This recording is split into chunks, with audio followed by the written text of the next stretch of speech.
She led Gerda into the garden. Every imaginable flower was growing there. There were sunflowers, daisies, honeysuckle and marigolds, foxgloves, freesias, lavender and roses. So these are all types of flowers here too. While Gerda was admiring the daisies, the old lady hurried over to the roses. "Hide yourselves," she hissed. "You'll only remind the girl of her friend and make her want to leave me." She tapped the rosebush with her walking stick and it sank beneath the ground. For many days, Gerda stayed at the old lady's house, eating cherries and playing in the garden without a thought in the world for Kay.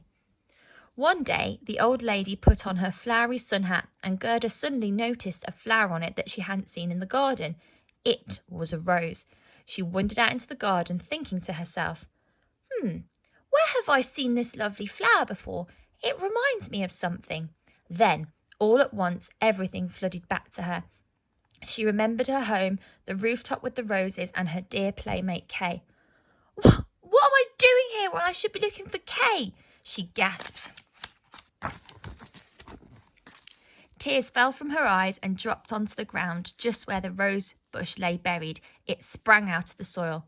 "I need to find Kay," Gerda blurted at it. "I don't know if he's dead, but I need to try."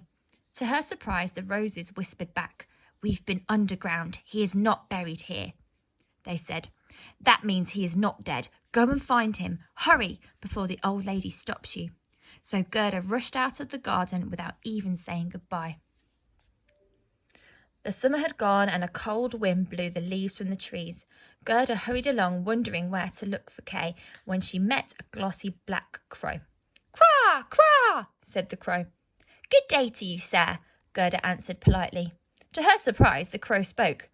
Apparently you don't speak crow, so I will try to speak your language," he said. "Where are you going so alone in the world?"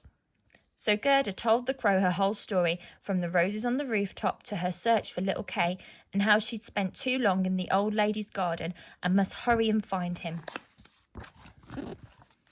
The crow cocked his head. "Humans look all the same to me, but I might have seen your friend. My sweetheart, who is a crow like me, lives in a palace. She told me that the princess there wanted a husband. All the princes she met were handsome but empty-headed. That means stupid. But then a boy came from far away. He had squeaky boots, but he was clever and bright, and the princess was very pleased with him. Now he lives at the palace with her." "Oh, that could be Kay!" Gerda cried out in delight. "His boots did squeak, and he is clever and bright. Please, can you show me the way to the palace?" The crow led the way through a forest to a fine palace surrounded by a high wall. "Craw, craw," called the crow, and another crow flew down from the palace garden to greet them. The crows talked together first in their own language and then talked to Gerda. "You will not be allowed through the palace gates without shoes," said the palace crow. "Only humans with shoes may go in, but I can take you to see this boy." She showed Gerda through a gap in the garden wall, and they hid among the perfumed flowers. It was evening already, and the palace gardens were full of golden lights. They waited in the dark until eventually the lights went out one by one. Then the crow said, "Follow me." They crept into the palace, through the door to the kitchens. They padded up the dark stairs and out onto a corridor covered in deep rugs, which were warm and soft beneath Gerda's bare toes. The crow led Gerda through a carved wooden door into a bedroom with two beds shaped like large flowers. In one lay a sleeping princess, and in the other lay a boy, his face hidden by his arm. Eagerly, Gerda put her hand on the boy's shoulder. "Kay, wake up! It's me, Gerda!" she whispered. The boy jumped as he woke up and stared at Gerda in surprise. "Who are you?" he said. Gerda let out a little cry. The boy wasn't Kay after all. She had never seen him before in her life. "I'm sorry, I thought you were someone else," she said miserably. The princess in the next bed had woken up too. She said, "What brings you here? Perhaps we can help you." So Gerda told them everything, from the roses on the rooftop to her search for little Kay, and how the two crows had tried to help her. The princess looked at the palace crow, which was standing near her bed.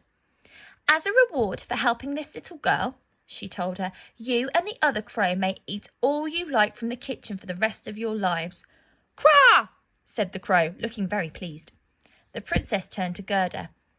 In the morning, we will send you on your way with a carriage and horses and a coachman to drive them.